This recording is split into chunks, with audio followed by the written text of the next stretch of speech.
بھانجے ہیں تو آپ کو 17 لوگوں نے دعوت دی اور آپ اسی ایک وقت میں سب کے پاس تشریف لے گئے۔ تو آپ کے ساتھ جو ملازم تھے، مرید تھے، وہ سب تعجب کرنے لگے کہ حضرت اتنی سست رفتار سے چلتے ہوئے ہم ایک دن میں مدراس سے کرنول کیسے پہنچ گئے؟ تو آپ کیا ارشاد فرماتے ہیں؟ آپ اپنی شان ظاہر نہیں فرماتے۔ اب غور کریں، کوئی شریعت کے خلاف کرے، عقیدہ بگاڑ لے، اہل سنت کے عقیدے کے خلاف چلے اور روافظ کے طریقے کو اختیار کرے، پھر یہ سمجھے کہ ہم حضرت لاؤبالی رحمۃ اللہ علیہ کے طریقے پر ہیں۔ آپ غور کریں کہ ان سے حضرت لاؤبالی رحمۃ اللہ علیہ کتنے ناراض ہوں گے۔ صوفی کے لقب سے آپ حضرات کو زمانہ جانتا ہے، اور واقعی طور پر یہ حضرات صوفی کا صرف لقب ہی نہیں بلکہ مرتبت، منزلت اور اعلیٰ مقام بھی صوفیوں کا رکھتے تھے۔ حضرت سید الابدال سید شاہ عبداللطیف لاؤبالی رحمۃ اللہ علیہ کے مرید خاص ہیں کہ غالباً 27 سال آپ نے حضرت کی خدمت انجام دی ہے اور ان کی صحبت اختیار کی ہے۔ حضرت شیخ علی صوفی رحمۃ اللہ علیہ جاتا ہے کہ حضرت شیخ فرید صوفی رحمۃ اللہ علیہ کے والد گرامی حضرت شیخ علی صوفی رحمۃ اللہ علیہ ہیں، اور یہ بزرگوں کا سلسلہ نسب بعض تاریخ لکھنے والے اور سیرت لکھنے والے اولیاء کرام کے تحریر کے مطابق حضرت نصیر الدین چراغی دلی رحمۃ اللہ علیہ سے ہوتا ہوا حضرت سیدنا ابوبکر صدیق رضی اللہ تعالیٰ عنہ تک ملتا ہے۔ جاتا ہے کہ حضرت شیخ فرید صوفی رحمۃ اللہ علیہ کے والد گرامی حضرت شیخ علی صوفی رحمۃ اللہ علیہ ہیں، اور یہ بزرگوں کا سلسلہ نسب بعض تاریخ لکھنے والے اور سیرت لکھنے والے اولیاء کرام کے تحریر کے مطابق حضرت نصیر الدین چراغی دلی رحمۃ اللہ علیہ سے ہوتا ہوا حضرت سیدنا ابوبکر صدیق رضی اللہ تعالیٰ عنہ تک ملتا ہے۔ الحمدللہ رب العالمین والصلاة والسلام علی سید الانبیاء والمرسلین وعلی آلہ واصحابہ اجمعین۔ محترم ناظرین، تذکرہ اولیاء دکن حیدرآباد میں پھر ایک مرتبہ آپ کا استقبال ہے۔ آج ہم حضرت شیخ فرید صوفی ادھونی رحمۃ اللہ علیہ کے تذکرے کے ساتھ آپ کے سامنے حاضر ہوئے ہیں۔ حضرت شیخ فرید صوفی رحمۃ اللہ علیہ عظیم المرتبت بزرگان دین میں سے ہیں۔ ادھونی ایک رائلسیما کا قدیم شہر ہے جہاں پر اسلامی سلطنتیں، متعدد سلطنتیں قائم تھیں، جن میں یہ علاقہ آصف جاہی سلطنت کے تحت میں بھی تھا، قطب شاہی تحت میں بھی تھا، عادل شاہی تحت میں بھی تھا، اور اس کے علاوہ حضرت ٹیپو سلطان علیہ رحمت و رضوان کے مملکت میں بھی یہ حصہ داخل تھا۔ بہرحال ایک قدیم شہر ہے۔ حضرت بندہ نواز گیسو دراز علیہ رحمت و رضوان کے تذکرے میں بھی اس شہر کا ذکر ملتا ہے کہ اس وقت کے بادشاہ بہمنی سلطنت کے بادشاہ نے حضرت سے قلعہ ادھونی کے فتح کے لیے گزارش کی تھی، تو حضرت بندہ نواز رحمۃ اللہ علیہ نے یہ ارشاد فرمایا تھا کہ وہ قلعہ ہماری دعا سے ہو تو ملے گا، لہٰذا بادشاہ نے آپ کی اس بات کو نعوذ باللہ پسند نہ کیا، تو جس کے نتیجے میں وہ قلعہ فتح نہیں ہوا۔ بہرحال تذکرہ یہ قدیم شہر کا ہے جہاں پر زمانہ قدیم کے بزرگان دین بھی موجود ہیں۔ وہاں جو عظیم اور مشہور شخصیت ہے وہ حضرت شاہ طاہر قادری لاؤبالی علیہ رحمت و رضوان، جو اپنا شہر کرنول ترک فرما کر ادھونی آئے تھے، کیونکہ وہاں کے جو گورنر تھے مسعود خان، جن کو سدی مسعود خان کے نام سے جانا جاتا ہے، انہوں نے حضرت سے خواہش کی تھی، گزارش کی تھی کہ آپ ادھونی تشریف لائیں، کیونکہ بچپن سے وہ حضرت سید شاہ طاہر قادری قطب الدوائر رحمۃ اللہ علیہ کی خدمت میں رہا کرتے تھے اور آپ کی خدمت کیا کرتے تھے، اور اسی زمانے میں حضرت سید شاہ طاہر قادری رحمۃ اللہ علیہ کے ساتھ میں جو کم عمری سے ہی جو بزرگان دین آپ کی صحبت میں یا آپ کے ساتھ رہا کرتے تھے، ان میں سے ایک بزرگ ہیں حضرت شیخ فرید صوفی رحمۃ اللہ علیہ۔ حضرت سید شاہ طاہر قادری رحمۃ اللہ علیہ جب ادھونی تشریف لائے تو حضرت شیخ فرید صوفی رحمۃ اللہ علیہ نے ایک مرتبہ آپ سے ملاقات کے لیے بھی ادھونی آئے۔ قمر نگر کرنول سے ادھونی امتیاز گڑھ آئے۔ ادھونی کا نام اس زمانے میں امتیاز گڑھ تھا اور کرنول کا نام قمر نگر تھا، تو بہرحال آپ وہاں پر حاضر ہوئے اور آپ سے محبت کی وجہ سے حضرت شیخ فرید صوفی رحمۃ اللہ علیہ ادھونی میں ہی قیام کرنے لگے۔ چنانچہ آپ کے سلسلہ نسب کے بارے میں بتایا جاتا ہے کہ حضرت شیخ فرید صوفی رحمۃ اللہ علیہ کے والد گرامی حضرت شیخ علی صوفی رحمۃ اللہ علیہ ہیں، اور یہ بزرگوں کا سلسلہ نسب بعض تاریخ لکھنے والے اور سیرت لکھنے والے اولیاء کرام کے تحریر کے مطابق حضرت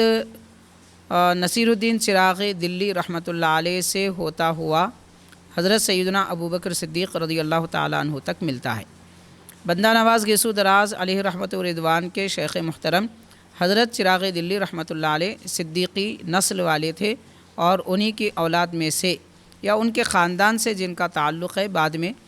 جو بزرگان دین اس دنیا میں جلوہ افروز ہوئے کرنول میں، وہ حضرت شیخ علی صوفی رحمۃ اللہ علیہ اور ان کے صاحبزادے حضرت شیخ فرید صوفی رحمۃ اللہ علیہ۔ صوفی کے لقب سے آپ حضرات کو زمانہ جانتا ہے، اور واقعی طور پر یہ حضرات صوفی کا صرف لقب ہی نہیں بلکہ مرتبت، منزلت اور اعلیٰ مقام بھی صوفیوں کا رکھتے تھے۔ حضرت شیخ علی صوفی رحمۃ اللہ علیہ اور شیخ فرید صوفی رحمۃ اللہ علیہ کے اور دیگر حضرات کا آج ہم اس تذکرے میں 4 بزرگوں کا ذکر کریں گے۔ ایک حضرت شیخ فرید صوفی رحمۃ اللہ علیہ،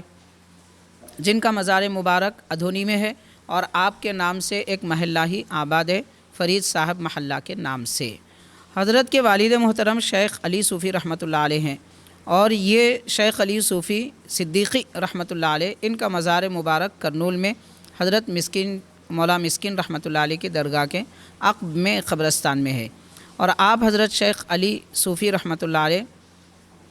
حضرت سید الابدال سید شاہ عبداللطیف لاؤبالی رحمۃ اللہ علیہ کے مرید خاص ہیں کہ اور ان کی صحبت اختیار کی ہے، حضرت شیخ علی صوفی رحمۃ اللہ علیہ۔ تو یہ بزرگ دونوں حضرات کا ذکر کریں گے۔ پھر ان کے بعد حضرت شیخ علی صوفی رحمۃ اللہ علیہ کے نواسے اور شیخ فرید صوفی رحمۃ اللہ علیہ کے بھانجے جو 2 بزرگ ہیں، حضرت سید علی رحمۃ اللہ علیہ اور شاہ علی رحمۃ اللہ علیہ۔ تو سید علی اور شاہ علی رحمۃ اللہ علیہ یہ حضرات آپس میں بھائی تھے اور حضرت شیخ فرید صوفی رحمۃ اللہ علیہ کے بھانجے تھے۔ ان 4 بزرگوں کا تذکرہ آج ہم آپ کی خدمت میں رکھیں گے۔ ایک کتاب محبوب دل منن تذکرہ اولیاء دکن اس کے حوالے سے، اور ایک کتاب حدیقہ رحمانی جو قریب 100 سال پرانی کتاب ہے اس کے حوالے سے، اور ایک مشہور ترین کتاب جن میں اولیاء دکن کا تذکرہ ایک مرکز کی حیثیت سے موجود ہے، وہ ہے حضرت مشکات النبوہ، حضرت سید غلام علی رحمۃ اللہ علیہ کا، جو حضرت سیدنا موسیٰ قادری رحمۃ اللہ علیہ کے صاحبزادے ہیں، ان کی کتاب مشکات النبوہ سے بھی ہم یہ تذکرے آپ کی خدمت میں رکھنے کی کوشش کریں گے۔ حضرت شیخ فرید صوفی رحمۃ اللہ علیہ کے متعلق صاحب محبوب ذل منن نے جو لکھا، میں اس کا خلاصہ آپ کی خدمت میں رکھ رہا ہوں۔ حضرت شیخ علی صاحب کے خلف الصدق ہیں، یعنی شیخ فرید صوفی رحمۃ اللہ علیہ شیخ علی رحمۃ اللہ علیہ کے والد ماجد کے خلیفہ اور مرید تھے، والد محترم کے مرید تھے اور آپ کے خلیفہ تھے، اور والد ماجد کے بعد سجادہ نشین ہوئے ان کے، اور بزرگوں کے طریقے پر چلتے تھے۔ حضرت شیخ فرید صوفی رحمۃ اللہ علیہ ہمیشہ خلائق کی ہدایت و رہنمائی میں مشغول رہتے تھے، یعنی مخلوق کی ہدایت کرتے تھے اور ان کی رہنمائی فرمایا کرتے تھے۔ اور ابتدائی زمانے میں آپ قمر نگر کرنول میں سکونت پذیر تھے۔ اس کے بعد حضرت قادری رحمۃ اللہ علیہ یعنی حضرت سید شاہ طاہر قادری رحمۃ اللہ علیہ کی وجہ سے ادھونی میں مقیم ہوئے، اور حضرت شاہ طاہر قادری رحمۃ اللہ علیہ شیخ فرید صوفی رحمۃ اللہ علیہ کا بڑا اعزاز اور ان کا بڑا اکرام کیا کرتے تھے۔ اکثر اوقات آپ کی مدح میں رباعیات اور قصائد بھی لکھ کر بھیجا کرتے تھے۔ ان میں سے ایک رباعی حضرت شاہ طاہر قادری رحمۃ اللہ علیہ نے حضرت شیخ فرید صوفی رحمۃ اللہ علیہ کی تعریف میں، توصیف میں، مدح میں لکھی ہے۔ وہ فارسی رباعی اس طرح ہے: آرام ز رفتار تو سرو چمن آموخت، تسکین ز چشم تو غزالان ختن آموخت، افروختن و سوختن و جامہ در بدن و جامہ دریدن، پروانہ زمن شمع زمن گل زمن آموخت۔ جس کا مفہوم و مطلب یہ ہے کہ اے شیخ فرید رحمۃ اللہ علیہ کہ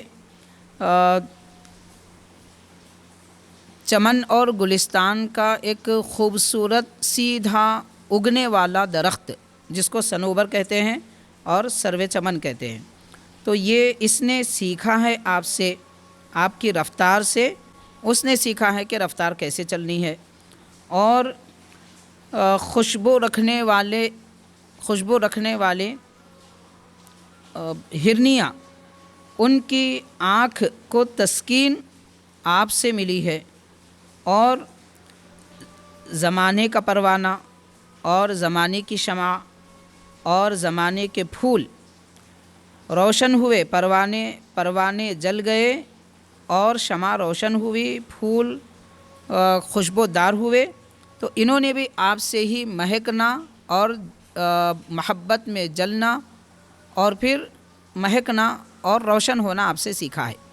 تو حضرت شاہ طاہر قادری رحمۃ اللہ علیہ، شیخ فرید صوفی رحمۃ اللہ علیہ کی تعریف و توصیف میں ایسے اشعار لکھا کرتے تھے۔ اس سے معلوم ہوتا ہے کہ اولیاء اللہ چونکہ ان کے پیش نظر صرف اللہ تعالیٰ کی محبت ہوتی ہے، خالق کائنات کی محبت میں وہ سرشار ہوتے ہیں، اور حدیث پاک ہے کہ الحب فی اللہ والبغض فی اللہ، یعنی محبت ہو تو اللہ کی خاطر اور محبت دشمنی ہو تو اللہ کی خاطر۔ تو اللہ تبارک و تعالیٰ کی محبت کی خاطر یہ آپس میں محبت رکھا کرتے تھے، تو لہٰذا ان حضرات کی آپسی محبت کا یہ معاملہ تھا۔ تو حاضرین، اس سے ہم کو یہ سبق ملتا ہے کہ بزرگان دین، اولیاء اللہ، اہل بیت کرام، صحابہ کرام، یہ سارے حضرات آپس میں ایک دوسرے سے محبت کرتے تھے، کیونکہ دنیا ان کے پیش نظر نہیں تھی، اسی لیے یہ حضرات اللہ کی محبت کی خاطر ایک دوسرے سے محبت کرتے تھے۔ اب اس کے برخلاف حضرت شیخ فرید صوفی رحمۃ اللہ علیہ اور حضرت شاہ طاہر قادری رحمۃ اللہ علیہ کا آپسی محبت کا تعلق ایسا تھا، اور اکابر تمام بزرگان دین کا یہی معاملہ ہوا کرتا تھا۔ ان کے متعلق اگر کوئی بدگمانی کی باتیں عام طور پر کوئی کریں تو ہمیں جان لینا چاہیے کہ یہ معاملات اور اس قسم کی ساری باتیں جھوٹ ہوتی ہیں، ان سے حقیقت کا کوئی تعلق نہیں ہوتا۔ اولیاء اللہ، بزرگان دین، اہل بیت کرام اور صحابہ کرام سارے کے سارے محبت الہی میں سرشار ہوتے ہیں، اور دنیا کی جو برائیاں ہیں جو لوگوں کے عام طور پر دلوں میں ہوتی ہیں، ان تمام برائیوں سے اور بیماریوں سے وہ بالکل پاک ہوتے ہیں، ان کے دل پاک و صاف ہوتے ہیں۔ یہ بھی ذکر کیا گیا ہے کہ حضرت شیخ فرید صوفی رحمۃ اللہ علیہ خواریق عادات اور کرامات والے بزرگ تھے، یعنی آپ سے کئی قسم کی کرامتیں وغیرہ ظاہر ہوئی ہیں۔ ظاہر ہے کہ اولیاء اللہ سے کرامتیں ظاہر ہوتی ہیں، اور وہ ان کی عظمت اور ان کی شان کو بتاتی ہیں۔ بڑے اچھے اخلاق والے بزرگ تھے، اور بڑے مہربان تھے، اور تواضع و انکساری کی کیفیت رکھتے تھے، اور بڑے متقی اور شریعت کے پابند تھے۔ اولیاء اللہ کی زندگی جب آپ پڑھیں گے تو ان کی زندگی میں اکثر یہ لفظ ملتا ہے کہ وہ متشرع تھے، متقی تھے۔ تو معلوم یہ ہوا کہ اولیاء اللہ، بزرگان دین پرہیزگار ہوتے ہیں، دین کے پابند ہوتے ہیں، نبی کی شریعت پر چلنے والے ہوتے ہیں۔ ایسا نہیں ہے کہ جیسا بعض لوگوں کا خیال ہے کہ ہم کو دین کی ضرورت نہیں ہے، شریعت کی ضرورت نہیں ہے وغیرہ وغیرہ، یہ اس قسم کی باتیں معاذ اللہ اولیاء کرام کو ہرگز پسند نہیں، بلکہ وہ تو ایسے لوگوں سے سخت ناراض ہوتے ہیں جو دین کے خلاف کرتے ہیں اور شریعت کے خلاف کرتے ہیں۔ بہرحال حضرت شیخ فرید صوفی رحمۃ اللہ علیہ شریعت کے بے حد پابند تھے۔ ذکر کیا جاتا ہے کہ ایک طالب علم ہمیشہ آپ سے عرض کرتا تھا کہ حضرت آپ مجھ کو بیعت میں لے لیجئے، اور آپ اپنے کسر نفسی کی وجہ سے، یعنی تواضع کی خاطر، یہ فرمایا کرتے تھے کہ شہر میں اور بہت سارے بزرگان دین ہیں، آپ ان سے کیوں رجوع نہ ہو جاتے، میں فقیر اور ناچیز ہوں، مجھ کو معاف رکھو۔ مگر وہ شخص اکثر یہ کہتے تھے طالب علم کہ حضرت میں آپ کا ہی مرید ہوں گا اور آپ کے ارادت میں داخل ہوں گا، اور اس بات میں وہ اصرار کیا کرتے تھے۔ تو ایک مرتبہ ایسا ہوا کہ ادھونی شہر کے قربت میں ایک بڑے بزرگ ہیں، حضرت سید عبد القادر لنگ بند جگت گرو رحمۃ اللہ علیہ۔ تو حضرت سید عبد القادر رحمۃ اللہ علیہ یہ بیجاپور سے یہاں تشریف لائے تھے ادھونی، اور آپ کو آپ کے شیخ محترم نے یہاں روانہ کیا تھا۔ آپ کے پیر طریقت حضرت امین الدین اعلیٰ رحمۃ اللہ علیہ چشتی ہیں، جن کا سلسلہ حضرت بندہ نواز گیسو دراز رحمۃ اللہ علیہ سے ملتا ہے، سلسلہ بیعت، سلسلہ خلافت۔ اور حضرت سید عبد القادر جگت گرو رحمۃ اللہ علیہ حضرت بندہ نواز رحمۃ اللہ علیہ کے نسل پاک میں سے ہیں، اولاد امجاد میں سے ہیں۔ بہرحال حضرت سیدنا عبد القادر جگت گرو رحمۃ اللہ علیہ ادھونی اس وقت تشریف لائے ہوئے تھے، اور آپ کی بڑی شان و شوکت تھی، مریدین آپ کے ساتھ رہتے تھے، ایک ہجوم آپ کے صحبت میں رہا کرتا تھا۔ تو یہ دیکھ کر حضرت شیخ فرید صوفی رحمۃ اللہ علیہ کے جو طالب علم تھے ان کے دل میں خیال آیا کہ مرید ہوں تو ایسے بزرگ کے ہوں کہ کیا ان کی شان و شوکت ہے۔ یہ دیکھنے کے بعد پھر دل میں خیال آیا کہ میں تو حضرت شیخ فرید رحمۃ اللہ علیہ کی ارادت چاہتا ہوں، تو یہ زرق بق اور یہ شان و شوکت اپنی جگہ، مگر میں سادہ سیدھا جو بزرگوں کی کیفیت ہے ان سے وابستہ ہوں، لہٰذا دل میں جو خیال آیا تھا اس کو انہوں نے دفع کر دیا۔ پھر بعد میں جب حضرت شیخ فرید رحمۃ اللہ علیہ کی خدمت میں آئے وہ طالب علم، تو حضرت نے ان کے کچھ کہے بغیر یہ ارشاد فرمایا کہ میاں دیکھو ہم کیا ہیں، اور ہم ایک عام انسان ہیں، ایک عام طرح کے کیفیت رکھتے ہیں، آپ کو چاہیے کہ بڑے بڑے بزرگوں کی خدمت میں جائیں، ان سے ارادت کریں۔ تو دل کا جو خیال دل میں آیا تھا اس پر حضرت شیخ فرید صوفی رحمۃ اللہ علیہ مطلع ہو گئے۔ اولیاء اللہ کے دل پاک ہوتے ہیں، اس لیے ان کے سامنے آنے والوں کے دل آئینے کی طرح ان میں نظر آتے ہیں۔ حضرت صدر الشیوخ علامہ طاہر رضوی رحمۃ اللہ علیہ یہ ارشاد فرمایا کرتے تھے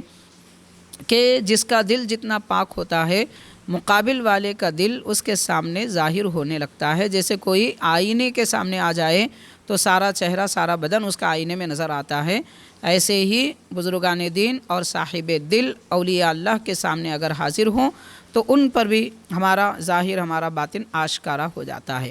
اس لیے حضرت صدر الشیوخ رحمۃ اللہ علیہ یہ بھی فرمایا کرتے تھے کہ بزرگوں کی خدمت میں جاؤ تو دل سنبھالو، اور علماء کی خدمت میں جاؤ تو زبان سنبھالو۔ مطلب یہ ہے کہ علماء کے پاس علم ہوتا ہے اور چھوٹی چھوٹی بات پر وہ پکڑ کرتے ہیں، مؤاخذہ کرتے ہیں، کیونکہ زبان انسان کی بے علمی کی وجہ سے پھسل جاتی ہے اور کچھ نہ کچھ کہہ دیتی ہے۔ اور اولیاء اللہ کے سامنے آئیں تو وہاں پر اپنا دل سنبھالنا چاہیے، یہ فرمایا ہے۔ تو بہرحال حضرت شیخ فرید صوفی رحمۃ اللہ علیہ کہ یہ بات سننے کے بعد طالب علم نے کہا کہ حضرت مجھے معاف فرمائیے، میں آپ کے بیعت میرے دل میں آپ کے بیعت کا خیال اب بھی ہے اور پہلے بھی تھا، لیکن درمیان میں کوئی ایسی بات دل میں آ گئی تھی۔ پھر حضرت نے اس کو مرید کیا، اور حضرت شیخ فرید صوفی رحمۃ اللہ علیہ کے اولاد امجاد میں آپ کو صرف ایک شہزادی تھی، ایک لڑکی تھی، اور سید علی اور وہ شاہ علی، یہ دو حضرات بزرگان دین ہیں، اولیاء اکرام میں شمار ہوتا ہے۔ شیخ فرید صوفی رحمۃ اللہ علیہ کا سلسلہ انہوں نے آگے تک پہنچایا ہے، اور اس سلسلے کے بڑے عظیم بزرگوں میں ان کا شمار ہوتا ہے۔ سید علی رحمۃ اللہ علیہ، سید علی صوفی اور رحمۃ اللہ علیہ، یہ بزرگ کا مزار تاریخ میں لکھا جاتا ہے کہ حیدرآباد میں ہی ہے۔ چنانچہ حضرت سید علی رحمۃ اللہ علیہ کو آپ نے اپنا جانشین قرار دیا، اور حضرت شاہ علی رحمۃ اللہ علیہ کو آپ اپنی خلافت عطا فرما کر مدراس کے قریب ایک علاقے میں آرکاٹ جس کو کہتے ہیں وہاں پر آپ نے روانہ فرمایا۔ وہاں آپ نے یہ سلسلہ حضرت شیخ فرید صوفی رحمۃ اللہ علیہ کا عام کیا، اور عوام الناس کو سلسلے میں داخل کر کے ان کے قلوب کی اصلاح فرمائی۔ حضرت شیخ فرید صوفی رحمۃ اللہ علیہ کی تاریخ وصال کے بارے میں یہ بیان کیا جاتا ہے، جیسا کہ مشکات النبوہ میں بھی ہے، محبوب دل منن میں بھی ہے۔ 13 محرم الحرام 1090 اور ایک کتاب میں 1093 ہجری آپ کا وصال بتایا گیا، لیکن آپ کا عرس مبارک ماہ سفر میں منایا جاتا ہے، اور یہ زمانہ قدیم سے منایا جا رہا ہے ماشاءاللہ۔ حضرت شیخ فرید صوفی رحمۃ اللہ علیہ کے سجادگان آج بھی الحمدللہ موجود ہیں، اور حضرت کا عرس پاک بڑے تزک و اہتمام کے ساتھ مناتے ہیں، اور دینی جلسہ بھی باضابطہ مقرر کرتے ہیں۔ بڑے بڑے اکابر علماء اکرام وہاں تشریف لا کر خطاب بھی فرماتے ہیں، عوام الناس کو علمی روحانی فیضان ملتا ہے۔ بہرحال یہ مختصر تذکرہ حضرت کا ہم نے آپ کے گوشے گزار کیا ہے۔ اس کے ساتھ حضرت کے شیخ طریقت اور آپ کے والد گرامی حضرت شیخ علی صوفی رحمۃ اللہ علیہ، ان کے متعلق جو تفصیلات ملتی ہیں وہ بھی ہم آپ کے گوشے گزار کریں گے۔ اس کے بعد آپ کے جو 2 بھانجے ہیں اور آپ کے 2 خلفاء ہیں ان کا بھی مختصر تذکرہ ہم کریں گے۔ حضرت شیخ علی صوفی رحمۃ اللہ علیہ، جیسا کہ ہم نے بیان کیا، یہ بزرگ حضرت سید الابدال حضرت سید عبداللطیف لاؤبالی رحمۃ اللہ علیہ کے خلفاء میں سے ہیں، اور آپ کی خدمت میں اپنا طویل وقت گزارے ہیں، جن کے متعلق اکابر بزرگوں نے جو لکھا ہے سیرت اولیاء دکن کی کتابوں میں، اس میں سے کچھ خلاصہ میں آپ کے گوشے گزار کر رہا ہوں۔ حضرت شیخ علی کرنولی رحمۃ اللہ علیہ سید الابدال شاہ عبد اللطیف لاؤبالی رحمۃ اللہ علیہ کے خلیفہ تھے، اکثر اہل اللہ کی خدمت میں مستفید ہوئے ہیں، کہیں آپ کو دل جمعی نہیں حاصل ہوئی تھی، آخر حضرت لاؤبالی رحمۃ اللہ علیہ سے منزل مقصود کو پہنچے، اور حضرت نے یعنی حضرت لاؤبالی رحمۃ اللہ علیہ نے آپ کی تعلیم و تلقین عمدہ طریقے سے کی، اور تھوڑے سے زمانے میں آپ نے اپنے زمانے کے لوگوں پر ان کو فائق کر دیا، مختصر مدت میں بڑے اونچے مقامات انہوں نے آپ کو عطا فرمائے حضرت لاؤبالی رحمۃ اللہ علیہ نے۔ اور یہ بھی فرماتے ہیں کہ حضرت شیخ علی رحمۃ اللہ علیہ حضرت لاؤبالی رحمۃ اللہ علیہ کے وصال کے بعد کرنول میں ہدایت اور ارشاد کی منزل پر فائز ہوئے، اور اس زمانے کے اکثر مشائخ آپ سے ہدایت لے کر کامل ہوئے، اور اب تک آپ کا فیض جاری ہے۔ آپ 70 برس تک حضرت لاؤبالی رحمۃ اللہ علیہ کی خدمت میں رہے اور درویش مزاج تھے، اکثر اوقات آپ عبادت میں گزارتے تھے، اور آپ یہ فرمایا کرتے تھے حضرت شیخ علی صوفی رحمۃ اللہ علیہ کہ حضرت لاؤبالی رحمۃ اللہ علیہ سے مجھ کو جو حاصل ہوا ہے وہ آپ کی بدولت ہی حاصل ہوا ہے، اور آپ کے سوا وہ اعلیٰ مقامات اور بلند درجات قرب الہی کے کسی اور سے مجھے حاصل نہیں ہوئے۔ یعنی کئی اکابر بزرگوں کی صحبت میں تھے، ان سے ترقی ہوتی رہی، مگر اعلیٰ مقامات حضرت لاؤبالی رحمۃ اللہ علیہ کے ذریعے آپ کو حاصل ہوئے ہیں۔ اور یہ بھی لکھا جاتا ہے کہ ایک دن رمضان کے مہینے میں حضرت لاؤبالی رحمۃ اللہ علیہ نے اپنے خادم سے فرمایا کہ افطار کے لیے بازار سے کچھ شیرینی یا پھر افطار کا سامان لے آؤ۔ خادم اپنے گھر آئے، اس وقت غالباً حضرت لاؤبالی رحمۃ اللہ علیہ کرنول سے کچھ دور کے علاقے میں کچھ کوس کے فاصلے پر ایک چھوٹے سے قصبے میں قیام فرما تھے، اور شہر کو آپ نے بھیجا تھا اپنے خادم کو۔ خادم اپنے گھر آ کر وہاں پر سو گئے، اور جب اٹھے تو دیکھا کہ افطار کا وقت بہت قریب ہے، اور گھبرا گئے کہ اب کیسے میں سامان لے کر وہاں تک پہنچوں، وہاں پہنچنے کے لیے وقت درکار ہوگا۔ تو اس فکر میں وہ حضرت شیخ علی صوفی رحمۃ اللہ علیہ کی خدمت میں آئے، چونکہ آپ بھی کرنول میں رہتے تھے، تو وہاں پر آئے۔ حضرت شیخ علی صوفی رحمۃ اللہ علیہ کے سامنے انہوں نے عرض کیا کہ مجھے بڑی پریشانی لاحق ہو رہی ہے، حضرت نے مجھے افطاری کا سامان لینے کے لیے روانہ فرمایا تھا، مگر میں وہاں پہنچ نہیں پا رہا ہوں۔ تو حضرت شیخ علی صوفی رحمۃ اللہ علیہ نے ان کے آنکھوں پر اپنا ہاتھ رکھا اور اٹھا لیا۔ جیسے ہاتھ اٹھایا، دیکھا کہ جو افطاری کا سامان لیے تھے خادم، وہ لے کر فوراً اپنے شیخ کے گھر کے پاس پہنچ چکے ہیں، یعنی گھنٹوں کی مسافت ایک لمحوں میں، چند لمحوں میں آپ نے طے کی، اور خدمت میں گئے، جا کر عرض کرنے لگے حضرت یہ افطار کا سامان میں لے کر آیا ہوں۔ تو حضرت لاؤبالی رحمۃ اللہ علیہ نے جب یہ افطار کا سامان دیکھا اور کہنے لگے کہ اس سے کرامت کی خوشبو آ رہی ہے، یعنی آپ ایسے سادہ بزرگ تھے، اظہار کرامت کو پسند نہیں فرماتے تھے، یہ اولیاء اللہ کی شان ہے، جب ضرورت پڑتی تبھی فرماتے۔ تو یہاں چونکہ حضرت لاؤبالی رحمۃ اللہ علیہ کے مطابق کرامت کی ضرورت نہیں تھی، اس لیے آپ ناراضی کے طور پر یہ فرمایا کہ کرامت کی اس میں خوشبو آ رہی ہے۔ تو وہ خادم نے عرض کیا کہ ہاں حضرت، یہ شیخ علی رحمۃ اللہ علیہ کی کرامت ہے، جو آپ کے مرید ہیں، آپ کے خلیفہ ہیں۔ تو آپ غصے سے اٹھ کر مکان میں تشریف لے گئے۔ حاضرین سارے کے سارے حیران ہو گئے اور آپس میں گفتگو کرنے لگے کہ اب شیخ علی کی کرامت اور ولایت سلب ہوتی ہے، خدا خیر کرے۔ یہ بات جب شیخ علی رحمۃ اللہ علیہ کو معلوم ہوئی تو 3 میل کے فاصلے سے پریشان ہو کر حضرت کی خدمت میں آئے، اور تمام رات حضرت کے آستانے پر بیٹھ کر روتے رہے، حضرت کے دولت خانے پر بیٹھ کر روتے رہے۔ جب صبح ہوئی تو خدام نے سفارش کی، لیکن آپ نے منظور نہیں کیا۔ آخر کار آپ کی اہلیہ محترمہ ام المریدین آپ نے گزارش کی اور فرمایا کہ شیخ علی کو آپ نے تلقین کیا اور خدا تک پہنچایا، اور کرامت کا مقام عطا کیا، ولایت کا درجہ عطا کیا، تو یہ ساری نعمتیں آپ کی عطا کی ہوئی ہیں، وہ کوئی شوخی کرنا نہیں چاہتے ہیں، ضرورت تھی، اس وجہ سے انہوں نے اپنی کرامت کا اظہار کیا۔ تو حضرت کی اہلیہ محترمہ کے فرمانے پر حضرت لاؤبالی رحمۃ اللہ علیہ نے ان کو معاف فرمایا۔ اب اندازہ کر سکتے ہیں کہ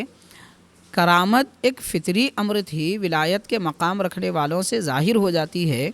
تو ایسی کرامت ظاہر ہونے پر بھی حضرت لاؤبالی رحمۃ اللہ علیہ اتنے ناراض ہوتے ہیں۔ تو آپ غور کریں، کوئی شریعت کے خلاف کرے، عقیدہ بگاڑ لے، اہل سنت کے عقیدے کے خلاف چلے، اور روافظ کے طریقے کو اختیار کرے، پھر یہ سمجھے کہ ہم حضرت لاؤبالی رحمۃ اللہ علیہ کے طریقے پر ہیں، آپ غور کریں کہ ان سے حضرت لاؤبالی رحمۃ اللہ علیہ کتنے ناراض ہوں گے۔ بات یہ اچھی طرح سمجھی جا سکتی ہے کیونکہ بزرگان دین شریعت کے تحفظ کے لیے تشریف لائے ہیں، اور جو ان کے طریقے پر چلتے ہیں اولیاء اللہ ان سے محبت کرتے ہیں جو ان کے طریقے پہ چلتے ہیں۔ بہرحال اپنے عقائد کی حفاظت کرنا ہم پر لازم ہے، اہل سنت کے طریقے پہ چلنا چاہیے۔ بزرگان دین جیسے کہ حضرت غوث پاک نے اور ان کے اولاد امجاد میں حضرت لاؤبالی رحمۃ اللہ علیہ نے جو طریقہ ہم کو بتایا ہے بس اسی پر عمل کیا جائے۔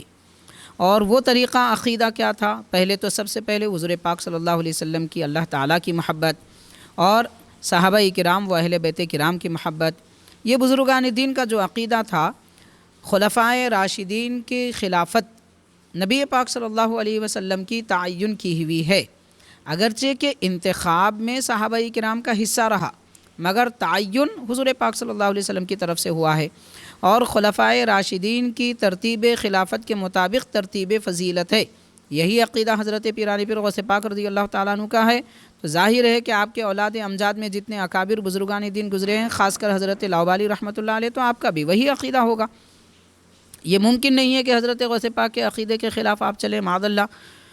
ممکن ہی نہیں ہے۔ اور پھر بعد والے لوگوں کا بھی کام ہے، اولیاء سے محبت کرتے ہیں تو ان کے طریقے پر ان کے عقیدے کے مطابق چلیں، سنت رسول کی پابندی کریں۔ تو حضرت لاؤبالی رحمۃ اللہ علیہ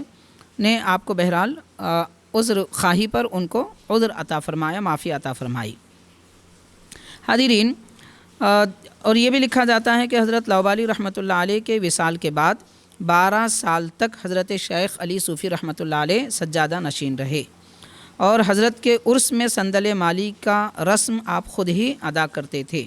پھر آپ کے بڑے شہزادے حضرت لاؤبالی رحمۃ اللہ علیہ کے بڑے شہزادے سید شاہ عبداللہ قادری رحمۃ اللہ علیہ اس خدمت پر مامور ہوئے، اور صاحب محبوب ذی المنن لکھتے ہیں کہ حضرت لاؤبالی رحمۃ اللہ علیہ کے 2 شہزادے حضرت عبداللہ شاہ رحمۃ اللہ علیہ اور حضرت محی الدین ثانی رحمۃ اللہ علیہ، یہ دونوں حضرات شیخ علی صوفی رحمۃ اللہ علیہ سے خلافت حاصل کیے تھے۔ حضرت شیخ علی صوفی رحمۃ اللہ علیہ کا وصال 22 ربیع الاول 1080 میں ہوا، تو 1080 میں آپ کا وصال ہوا، اور 1093 میں حضرت کے صاحبزادے حضرت شیخ فرید صوفی رحمۃ اللہ علیہ کا وصال ہوا۔ تو تقریباً 13 سال کے بعد، آپ کے وصال کے 13 سال کے بعد شیخ علی صوفی رحمۃ اللہ علیہ اس دنیا سے تشریف لے گئے۔ آپ کا مزار مبارک کرنول میں موجود ہے، ایک قبرستان میں، اور آپ کے ایک ہی صاحبزادے حضرت شیخ فرید رحمۃ اللہ علیہ جو توحید و تجرید دونوں کے جامع ہیں، یعنی صوفیاء کرام کے مقامات ہیں کہ وہ توحید اور تجرید، اللہ تبارک و تعالیٰ کی ذات پاک، اس کے صفات وغیرہ کے متعلق یہ مقامات ہیں، تو ان مقامات پر فائز تھے۔ یہ حضرت کے والد گرامی حضرت شیخ علی صوفی رحمۃ اللہ علیہ کے متعلق تذکرہ آپ حضرات کی گوشے گزار کیا گیا ہے۔ اب آپ کے 2 اور جو بھانجے تھے، ایک حضرت شاہ علی صوفی رحمۃ اللہ علیہ اور سید علی صوفی رحمۃ اللہ علیہ، ان کے تذکرے کے بارے میں مختصر بات اتنی ہے کہ یہ حضرات کو شیخ فرید صوفی رحمۃ اللہ علیہ سے خلافت حاصل تھی۔ چنانچہ ان کے بارے میں حضرت شاہ علی صوفی رحمۃ اللہ علیہ کے متعلق لکھا جاتا ہے، آپ شیخ فرید صاحب کے مرید اور خلیفہ ہیں، اور آپ مرشد کے حکم سے ارکاٹ کو گئے، جو مدراس کے قریب میں ایک علاقہ ہے، اور وہاں خلائق کی خدمت اور تعلیم میں مشغول ہوئے۔ کچھ مدت کے بعد آپ ایک لاغر ٹٹو پر سوار ہو کر کنور روانہ ہوئے، اور آپ کی سواری بہت سست قدم رکھتی تھی، آہستہ آہستہ چلتی تھی۔ آپ کے ملازم کو بڑی تکلیف ہوئی جو ساتھ چل رہے تھے کہ اتنا آہستہ چلیں گے تو کب کرنول پہنچیں گے، اس لیے بیتاب ہو کر اس ملازم نے وہ جانور کو جس پہ آپ سوار تھے اس کو مارنے لگے لکڑی سے۔ تو حضرت شاہ علی صوفی رحمۃ اللہ علیہ، شیخ فرید صوفی رحمۃ اللہ علیہ کے جو بھانجے ہیں، وہ بیتاب ہو کر نیچے اتر گئے، اور ملازم نے دیکھا کہ آپ کے پیٹھ پر مار کے نشان ہیں۔ یعنی بزرگان دین حیوانات پر بھی کتنی مہربانی فرماتے تھے۔ آپ غور کریں، جو بزرگان دین حیوانوں پر اتنی مہربانی فرماتے، وہ ان کے چاہنے والے، ان کے ارادت مند اور ان کے زیارت کرنے والے، ان سے محبت کرنے والوں پر کتنی مہربانی کریں گے۔ ظاہری بات ہے کہ وہ سراپا رحمت بن جائیں گے۔ تو حاضرین، اسی لیے بزرگان دین سے الفت اور محبت رکھنی چاہیے کہ ان کے دل بڑے نرم ہوتے ہیں اور وہ مہربانی فرماتے ہیں۔ اس سے پتہ چلا کہ تکبر کرنا، گھمنڈی کرنا، میں کہنا، میرا مقام کہنا اور نعوذ باللہ خود کو بڑے بڑے صحابہ کرام کے مقابل لانا، ان کے بیٹوں کی نعوذ باللہ صحابہ کرام کی اولاد کی توہین کرنا، دیکھیے جو راستے سے ہٹے ہوئے تھے وہ کوئی بھی ہو، وہ راستے سے ہٹ گئے، اور جو سچے ہیں، اچھے ہیں، وہ آج کے لوگ بھی ہیں تو اچھے ہیں، اور بڑی فضیلت والے تو پرانے لوگ ہیں۔ بہرحال یہ کیفیتیں جو عام طور پر آج لوگوں میں پائی جا رہی ہیں، تقابل کر رہے ہیں اور اپنے آپ کو بڑے بڑے اکابر صحابہ کرام کی اولاد کے برابر نعوذ باللہ بتانے کی کوشش کر رہے ہیں، جو پاک حضرات تھے، تابعین میں جن کا شمار تھا، جو بدبخت ہیں ان کا کوئی اعتبار نہیں ہے، لیکن جو نیک ہے اس طرح کا تقابل کیا جا رہا ہے۔ استغفر اللہ۔ اولیاء اللہ کی یہ شان نہیں ہوتی۔ حضرت شاہ علی صوفی رحمۃ اللہ علیہ حیوان پر بھی اتنی مہربانی کر رہے ہیں۔ تو بہرحال آپ نے ملازم سے فرمایا کہ اس کو مت مارو، جس طرح چلتا ہے چلنے دو۔ دوسرے دن وہ حضرات کرنول پہنچے تو آپ کے ساتھ جو ملازم تھے، مرید تھے، وہ سب تعجب کرنے لگے کہ حضرت اتنی سست رفتار سے چلتے ہوئے ہم ایک دن میں مدراس سے کرنول کیسے پہنچ گئے؟ تو آپ کیا ارشاد فرماتے ہیں؟ آپ اپنی شان ظاہر نہیں فرماتے، یہ نہیں کہتے کہ ہاں ہماری کرامت ہے، یہ نہیں فرماتے کہ ہاں ہم کر سکتے ہیں نعوذ باللہ، بلکہ آپ یہ فرماتے ہیں کہ خدائے تعالیٰ قادر مطلق ہے، اگر ہماری سواری کو طی الارض فرما کر منزل مقصود کو پہنچائے تو اس کی قدرت سے کیا بعید ہے؟ مطلب یہ کہ زمین لپیٹ دے اللہ تعالیٰ، اس کی قدرت ہے۔ سواری سست ہو تو کیا ہوا؟ وہ قدم آہستہ بڑھا رہی تھی مگر رب تبارک تعالیٰ نے زمین کو لپیٹ دیا۔ اور باضابطہ روایات میں بھی ملتا ہے کہ جیسے ایک حدیث پاک میں ہے، رات میں سفر کیا کرو کہ رات میں زمین لپیٹ دی جاتی ہے۔ اسی لیے ہم دیکھتے ہیں اور محسوس کرتے ہیں کہ دن کے مقابل رات کا سفر جلدی طے ہوتا ہے، کیونکہ رات میں سواری زمین لپیٹ دی جاتی ہے۔ تو ایسے ہی اولیاء اللہ کے لیے بھی اللہ تعالیٰ نے زمین لپیٹ دی۔ تو آپ غور کیجئے، اولیاء اللہ یہ طریقہ اختیار فرماتے ہیں کہ اگر ان سے کوئی کرامت بھی ظاہر ہو جائے تو وہ اپنی شان کی طرف اس کو رجوع نہیں کرتے، بلکہ خالق کائنات جو حقیقی بات ہے، اللہ تعالیٰ کی قدرت ہے، تو اس کی طرف رجوع کرتے ہیں۔ اور حاضرین، حضرت شاہ علی صوفی رحمۃ اللہ علیہ کے متعلق آتا ہے کہ آپ 14 ذی الحجہ میں 1130 ہجری میں آپ کا وصال ہوا۔ 14 ذی الحجہ 1130 ہجری۔ اور ان کے بعد جو عظیم ترین بزرگ ہیں وہ حضرت شیخ علی صوفی رحمۃ اللہ علیہ کے بھانجے ہیں۔ ان کے متعلق لکھا جاتا ہے کہ حضرت شاہ علی صوفی رحمۃ اللہ علیہ، آپ کا مزار مبارک حیدرآباد میں ہے، اور نے آپ کو اپنا جانشین بھی بنایا اور اپنی خلافت بھی عطا فرمائی۔ پھر آپ کرنول سے یہاں تشریف لائے، حیدرآباد تشریف لائے۔ چنانچہ لکھا جاتا ہے کہ حضرت شیخ علی حیدرآبادی رحمۃ اللہ علیہ برادر شاہ علی صاحب فرما رہے ہیں، آپ شیخ علی صاحب کرنولی کے نواسے تھے اور اپنے ماموں شیخ فرید رحمۃ اللہ علیہ کے خلیف و مرید تھے۔ شیخ فرید صاحب نے دونوں ہمشیرہ زادوں کو، یعنی اپنے بھانجوں کو، لاولد ہونے کی وجہ سے اپنی فرزندی میں لیا تھا اور دونوں کو مرید و خلیفہ فرمایا، اور قادری خاندان کی نعمت ان دونوں کو عطا فرمائی۔ دونوں بھائی کامل تھے اور صاحب تصرف، صاحب خوارق تھے، یعنی کرامات کا اظہار ان سے ہوتا تھا۔ ایک روز سید علی رحمۃ اللہ علیہ کو 17 مریدوں نے دعوت دی۔ شیخ علی صوفی رحمۃ اللہ علیہ کے نواسے سید علی رحمۃ اللہ علیہ اور شیخ فرید صوفی رحمۃ اللہ علیہ کے آپ بھانجے ہیں، تو آپ کو 17 لوگوں نے دعوت دی اور آپ اسی ایک وقت میں سب کے پاس تشریف لے گئے۔ ہر ایک کی دعوت میں آپ حاضر ہوئے۔ اتفاقاً دوسرے دن آپس میں لوگوں کا تذکرہ ہوا کہ آج رات کو حضرت میرے مکان پر مدعو تھے، دوسرے نے کہا کہ نہیں، میرے پاس تشریف لائے تھے۔ رفتہ رفتہ یہ تذکرہ حضرت تک پہنچا۔ آپ نے فرمایا کہ صاحبو، خدائے تعالیٰ قادر مطلق ہے، زمانہ متوالیہ کو ایسا کشادہ کر سکتا ہے کہ قیامت کا دورہ بھی اس میں قائم ہو سکے۔ کتنی پیاری بات ہے، آپ غور کیجئے. آپ دراصل شک شبہ جو لوگوں کے درمیان پایا جاتا ہے اس کو دفع فرما رہے ہیں. جیسے آج لوگوں کے درمیان میں انکار کرامت کا ایک کیڑا پیدا ہوا ہے، وہ بات بات پہ جو ہے بزرگوں کے کرامتوں کا انکار کرتے ہیں اور کہتے ہیں یہ کیسے ہو سکتا ہے، وہ کیسے ہو سکتا ہے. تو آپ ایک مثال دے کر فرما رہے ہیں دیکھو اللہ تعالیٰ کی قدرت ہے. آپ غور کیجئے، اللہ تبارک و تعالیٰ اگر چاہے تو وقت اتنا لمبا کر سکتا ہے، وقت اتنا طویل فرما سکتا ہے کہ ایک لمحے میں قیامت کا جتنا لمبا وقت ہے 50,000 سال وہ ایک لمحے میں بھی ہو سکتا ہے. قدرت ہے اللہ تعالیٰ کی، اس میں کوئی تعجب کی بات نہیں ہے. اگر یقین نہیں آتا تو آپ دیکھ لیجئے جن کی عمر بڑی ہے 40 ہو 50 ہو، وہ اچھی طرح جانتے ہیں بچپن میں 1 گھنٹہ گزرنے کے لیے ایسا محسوس ہوتا تھا کہ شاید 6 گھنٹے ہوں گے، اور آج ہم دیکھ رہے ہیں کہ ایک دن 4-5 گھنٹوں کی طرح گزر جا رہا ہے، گھنٹہ 5 منٹ کی طرح گزر جا رہا ہے. تو وقت وہی ہے مگر اب وقت لپیٹا گیا، اس وقت لمبا تھا. تو ایسے ہی باضابطہ حدیث شریف ہے، حضور پاک صلی اللہ علیہ وسلم نے فرمایا قیامت کے قریب سال مہینے کی طرح، مہینہ ہفتے کی طرح، ہفتہ دن کی طرح گزرے گا. تو وہ تو ہم آج دیکھ رہے ہیں. تو اللہ کی قدرت ہے، چاہے وقت کو مختصر کرے چاہے وقت کو طویل کرے. تو حضرت سید علی رحمۃ اللہ علیہ جو حیدرآباد میں جلوہ افروز تھے، آپ فرماتے ہیں کہ اللہ تبارک و تعالیٰ کی یہ قدرت ہے اور تعجب نہیں کرنا چاہیے. غرض حضرت کے کمال بے شمار ہیں، اور آپ کا وصال 14 جمادی الاولیٰ، ماہ جمادی الاولیٰ ربیع الثانی کے بعد آتا ہے.